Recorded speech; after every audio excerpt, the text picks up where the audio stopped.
天灵门竟要靠一个小娃娃撑，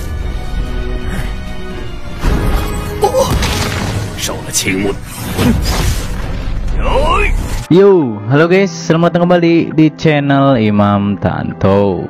Di video kali ini tentunya bakal melanjutkan alur cerita donghua baru yang berjudul Fist Immortal The Seven Limbs part ke-8-nya. Dan yang belum menonton part sebelumnya silahkan cek di bawah deskripsi ya. Kita lanjut dari part sebelumnya. Liang Xi dan lainnya pun bersembunyi di dalam hutan untuk menghindari kelelawar vampir. Namun kelelawar tersebut menyerang pohon di hutan agar Liang Xi dan lainnya keluar. Hingga pada akhirnya Liang Xi pun memakai panahnya untuk mengalihkan perhatian kelelawar tersebut. Setelah hal itu, Liang Xi berlari bersama Nona Yuro untuk menjauh dari kelelawar itu. Setelah kejadian tersebut, Nona Yuro pun terdampar di suatu tempat, dan ia pun mengeluarkan bola cahaya untuk menerangi tempat tersebut.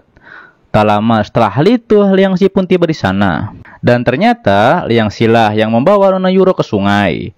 Nona Yuro pun mengatakan bahwa ia tidak tahu apa yang terjadi pada murid lainnya. Namun Liang Xi mengatakan tenang saja, dikarenakan guru mereka bisa merasakan kelelawar vampir ini. Kemudian di saat itu Liang Xi pun mendengar suatu suara. Hingga pada akhirnya mereka berdua pun akan melihatnya. Liang Xi bilang ia tidak tahu tempat ini, dan mungkin para murid lainnya tidak akan bisa menemukan mereka berdua.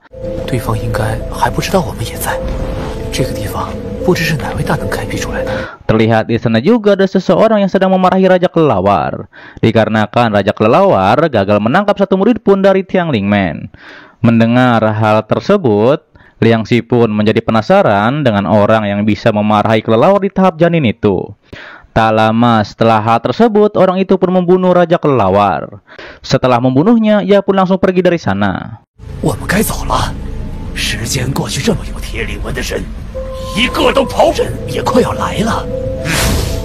Namun, ketika Liang Xi melihat mayat kelelawar tersebut, mayat itu pun mengeluarkan suatu makhluk aneh.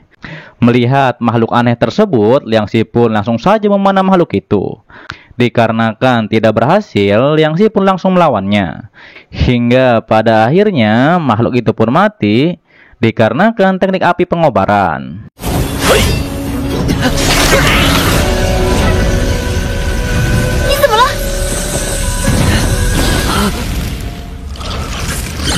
Melihat hal tersebut, Nona Yuro pun menjadi heran dikarenakan seharusnya teknik itu sudah menghilang. Di sisi Liang Xi, ia pun menjadi lemas. Nona Yuro pun bilang bahwa teknik itu memakan banyak esensi darah.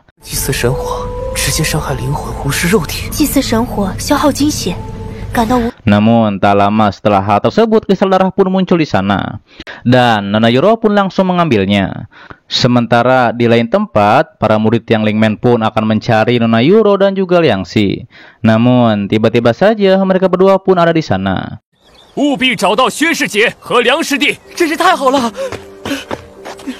Setelah hal tersebut, Liang Xi pun menanyakan mengapa kepala desa tidak memberitahu bahwa kelelawar itu bisa berubah menjadi Raja Kelelawar.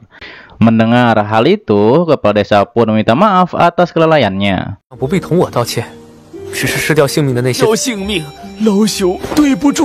Kemudian Nona Yuro bilang kepala desa tidak perlu khawatir lagi ketika memetik obat, dikarenakan ia dan Liang Xi sudah membunuh Raja Kelelawar.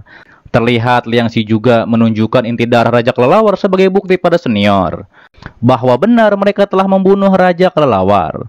Namun senior tidak percaya bahwa ini merupakan inti darah Raja Kelelawar.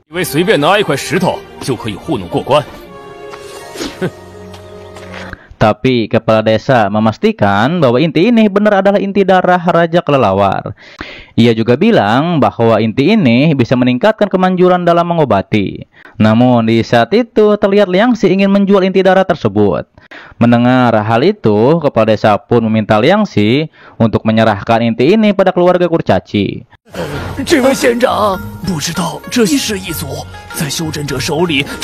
Tapi Liang Xi bilang bahwa ia tidak ingin pulang dengan tangan kosong.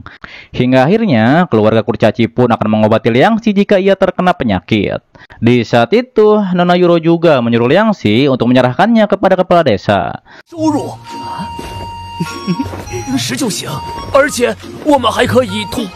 以你的实力，应当不会太久。这位仙子说的对，梁兄弟，你不用担心，高阶弟子对师门做出。那我就勉为其难的接受。 Setelah mereka bersepakat, Liangxi dan gurunya pun tiba di suatu tempat. Guru pun bilang bahwa ketua Oki ingin bertemu dengan Liangxi. Kemudian Liangxi pun masuk ke sebuah tempat di sana. Setelah masuk, Liangxi pun dijebak oleh lonceng besar yang menutupinya.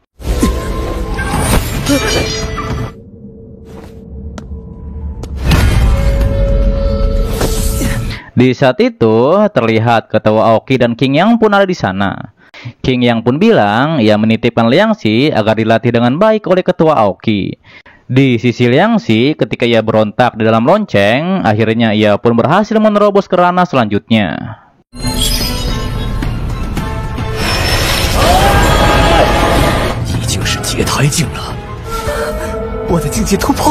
Kemudian setelah ketua Oki mengangkat lonceng besar yang menjebak Liangxi, ketua bilang bahwa ia dan King Yang adalah teman dekat.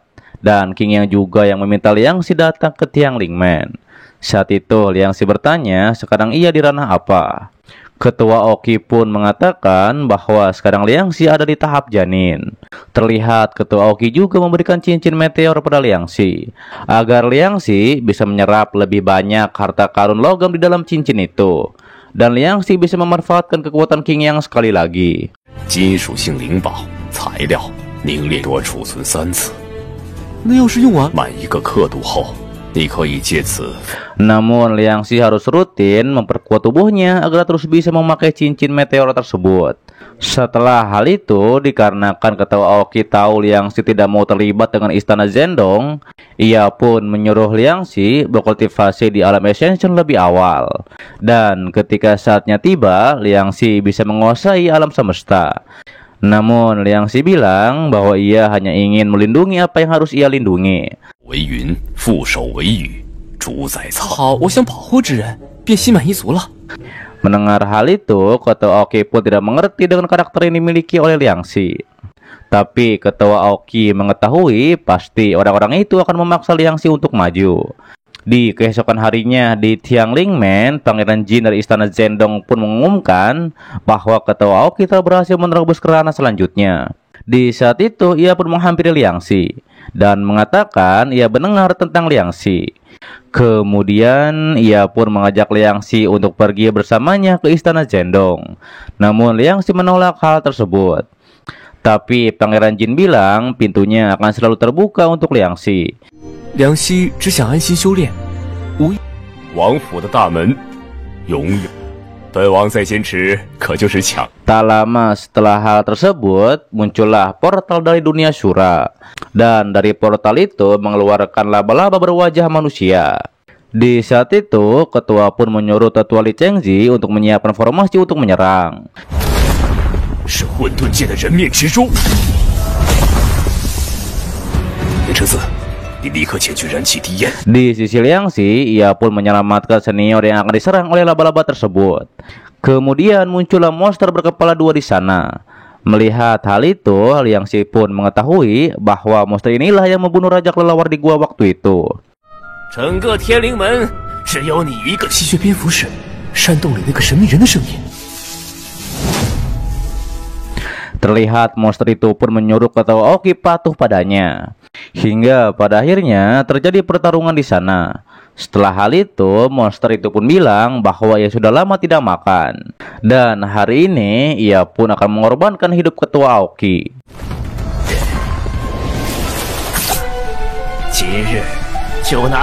Kemudian ia pun ingin menyerap ketua Oki. Namun justru yang ia serap adalah murid senior di sana. Mengetahui hal itu, ketua Oki pun menjadi geram. Dikarenakan muridnya baru saja dimakan oleh monster itu.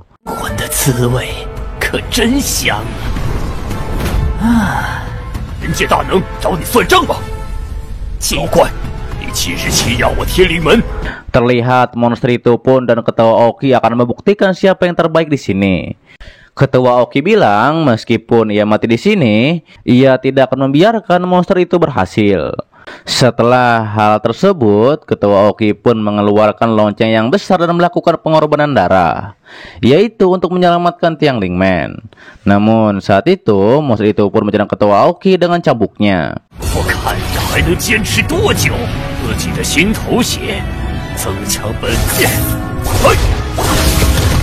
Setelah Ketua Oki terdesak, Liang Xi pun muncul di sana untuk menolongnya. Hingga pada akhirnya Liang Xi pun berhasil menghancurkan aura hitam dari monster tersebut. Dan monster itu menduga materi Negan Liang Xi lah yang mampu menghancurkan aura hitamnya. 番茄的分身吧，看我毁了你的番！不可能，你怎么会知道？怎